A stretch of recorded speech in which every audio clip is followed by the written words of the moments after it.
अस्सलाम वालेकुम, welcome back to साइबरमैक्स academy. जैसे कि साइबरमैक्स आप लोग जानते हैं कि हमने एक new course C sharp basic and object oriented programming start किया हुआ था, जिसमें हम अभी स्टार्टिंग पर इसकी बेसिक्स पढ़ रहे हैं सी शार्प की।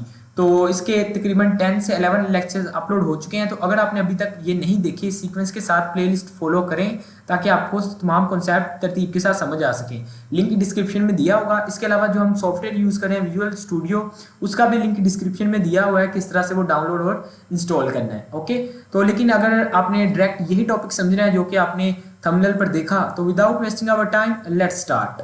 तो यहाँ पर हम क्या करते हैं, वापस चलते हैं अपनी होम स्क्रीन पर और यहाँ से मैं क्या करता हूँ, ओपन करता हूँ विजुअल स्टूडियो को। ओके, और जल्द से जल्द अपनी एक फाइल क्रिएट कर लेते हैं। न्यू प्रोग्राम में जाकर प्रोजेक्ट ओपन किया, यहाँ से visual studio console application select है। यहाँ पर मैं नेम रख देता हूँ कॉल बाय रेफरेंस। ठीक है, कॉल बाय REF लिख देता हूँ और इसके बाद अंडरस्कोर लगाकर मेथड लिख दिया। ठीक है, और इसके नाम से एक फाइल बना दी और इसको मैंने कर दिया ओके।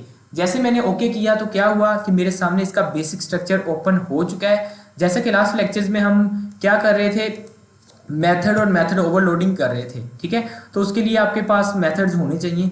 मैं एक सिंपल सा मेथड बनाऊंगा जो कि फंक्शन को, जो वैल्यूज हैं उसको स्वैप करेगा। ठीक है, दो वैल्यूज पास करवाएंगे, वो उसको स्वैप करेगा और देखेंगे कि ये किस तरह से काम करता है और कॉल बाय रेफरेंस का क्या यूज है, REF कीवर्ड का क्या यूज है। तो यहाँ पर मैं दो वेरिएबल क्रिएट करता हूँ, a इज इक्वल टू 5 और comma b is equal to 7 और यहाँ पर लगा दिया सेमीकोलन।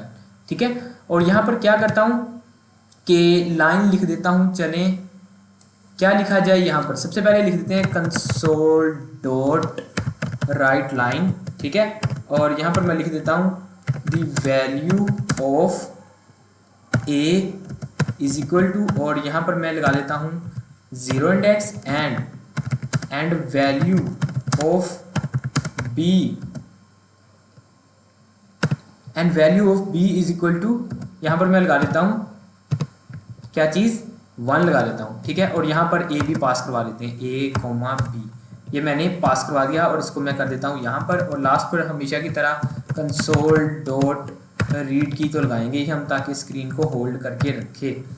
ठीक है, और इसको मैं करता हूँ यहाँ से सेव और फिलहाल देखते हैं इसका क्या यूज़ है। इसको मैंने जैसे ही रन किया तो क्या होगा, यहाँ पर वो value of a is equal to 5 बता दिया, value of b is equal to 7 बता दिया। ठीक है, ये मैंने सिंपल क्या किया है, वैल्यूज छोटा सा वैल्यूज इनिशियलाइज किए और उसको प्रिंट करवा दिया। यहाँ पर मैं एक नया फंक्शन बनाऊंगा स्टैटिक। ठीक है, स्टैटिक, और इसमें क्या करते हैं हम वॉइड ही बना लेते हैं। चलें, वॉइड और फंक्शन बनाना है स्वैप का, कि वैल्यू स्वैप करने के लिए। ठीक है, और यहाँ पर वैल्यू स्वैप करने के लिए हमारे पास क्या होने चाहिए, दो आर्गुमेंट्स भी चाहिए जो हमें पास करवाने हैं। तो मैं इंट x और इंट y कर देता हूँ। ठीक है, और यहाँ पर क्या करता हूँ, यहाँ पर इसका बनाऊंगा मैं बॉडी, इसके अंदर कोडिंग वगैरह लिखेंगे। अब होगा क्या, होगा ये कि यहाँ पर हम इस फंक्शन को करेंगे कॉल, फंक्शन का नाम क्या है, स्वैप। ओके, और यहाँ पर मैं क्या करता हूँ, फंक्शन को वैल्यू पास करवाएंगे हम a और b। ठीक है, यहाँ पर लगा दिया मैंने सेमीकोलन। तो ये क्या हुआ, इस फंक्शन को वैल्यूज चले जाएंगी, ये जो a और b है। जब ये फंक्शन रन हो जाए उसके बाद b की वैल्यू a को चली जानी चाहिए और a की वैल्यू b को चली जानी चाहिए। तो देखते हैं क्या ये होता है या नहीं। तो उसके लिए जैसा कि हमने C++ में भी किया था, किस तरह से करते होते थे कि हम एक पहले टेम्परेरी वेरिएबल बनाते होते हैं, int temp is equal to, मैं रख देता हूँ इसमें मैंने a को स्टोर कर दिया। ठीक है, और इसमें क्या कर दिया, a को स्टोर कर दिया, टेम्प में a चला गया, और यहाँ पर a is equal to b कर देता हूँ कि a is equal to b कर दिया, b की वैल्यू a में चली जाएगी। ठीक है, और यहाँ पर मैं क्या करूँगा कि जो b की वैल्यू है वो टेम्प के बराबर कर देता हूँ कि b इज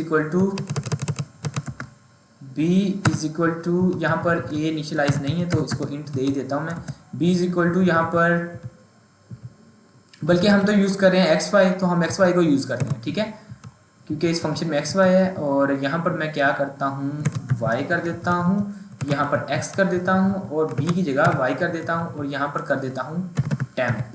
ठीक है, यहाँ पर इसको कर दिया टेम्प और यहाँ पर लगा दिया मैंने सेमीकोलन। अब देखिए यहाँ पर हुआ क्या, सबसे पहले यहाँ पर एक काम करते हैं, अगर ये इनिशियलाइज है तो x को यहाँ से मैं ख़त्म कर देता हूँ, क्योंकि ये तो ऑलरेडी यहाँ पर इनिशियलाइज है, ठीक है। तो अब देखते हैं इसमें क्या होता है।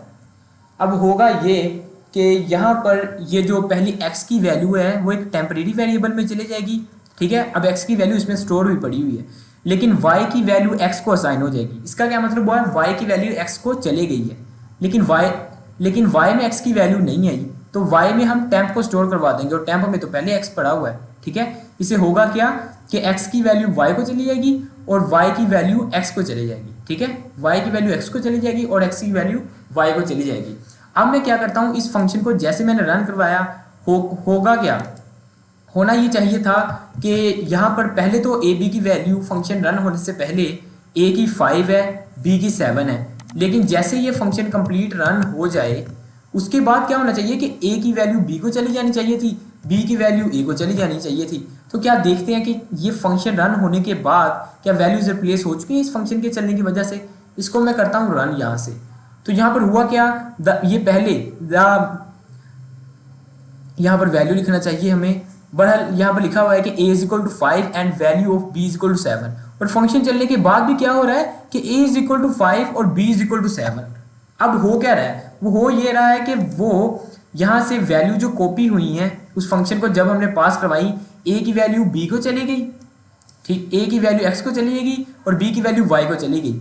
लेकिन वो कर क्या रहा है कि जब जैसे फंक्शन रन हो रहा है वो वैल्यू फिर a और b से ले रहा है, ठीक है। वो कॉपी हुई वैल्यूज ले रहा है, यहाँ से वो वैल्यूज ले रहा है यहाँ से, ठीक है। यहाँ पर कॉपी हो गई, लेकिन हम चाहते हैं कि जब ये रिप्लेस हो जाए तो उसकी जो वैल्यूज न्यू आई हैं वो हमें मिले।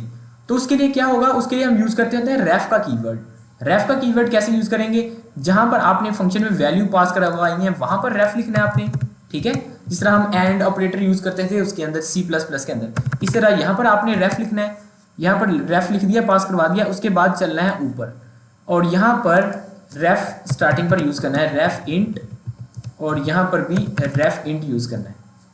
इससे क्या होगा कि इन दोनों वैल्यूज कॉपी नहीं होंगी, x y और a b का एड्रेस सेम हो जाएगा, ठीक है। और वो क्या करेगा, एग्जैक्ट जो न्यू लेटेस्ट वैल्यू है वो उठाएगा मेमोरी से। तो इसको मैं करता हूँ कॉपी। अब देखें, the a is equal to 5 and b is equal to 7, a is equal to 7 and b is equal to 5। Function run होने के बाद क्या हुआ, वैल्यूज उसकी रिप्लेस हो गई और उसने एग्जैक्ट उसको सही जो फंक्शन चलने के बाद उसकी वैल्यूज हुई हैं उसने वो बताई हैं, ठीक है। इससे क्या होता है, रेफरेंस से ये उसके एड्रेस से गेट करता है वैल्यू को, ओके। तो ये था कॉल बाय रेफरेंस और रेफ का कीवर्ड, जहां पर फंक्शन में वैल्यू पास करवानी है वहां पर रेफ यूज करना है, और उसके बाद जहां पर फंक्शन में वैल्यू पास हुई है वहां पर रेफ का कीवर्ड यूज करना है। इससे क्या होगा, एड्रेस सेम हो जाएगा, आपको एग्जैक्ट आंसर मिलेगा जो आप चाह रहे हैं। तो कोशिश करें रेफ का कॉन्सेप्ट यूज करें, इसे कहते हैं कॉल बाय वैल्यू का कॉन्सेप्ट मेथड के अंदर, ओके। आई होप कि आपको समझ आ गया होगा। अगर समझ आ गया तो वेल एंड गुड, अगर नहीं समझ आया तो क्वेश्चन आप पूछ सकते हैं कमेंट सेक्शन के अंदर, व्हाट्सएप पर भी मेरे साथ पूछ सकते हैं आप मुझसे, ठीक है। तो मिलता हूं मैं आपको एक नए लेक्चर में, तब तक के लिए इकबाल के शहीनों, अल्लाह हाफिज।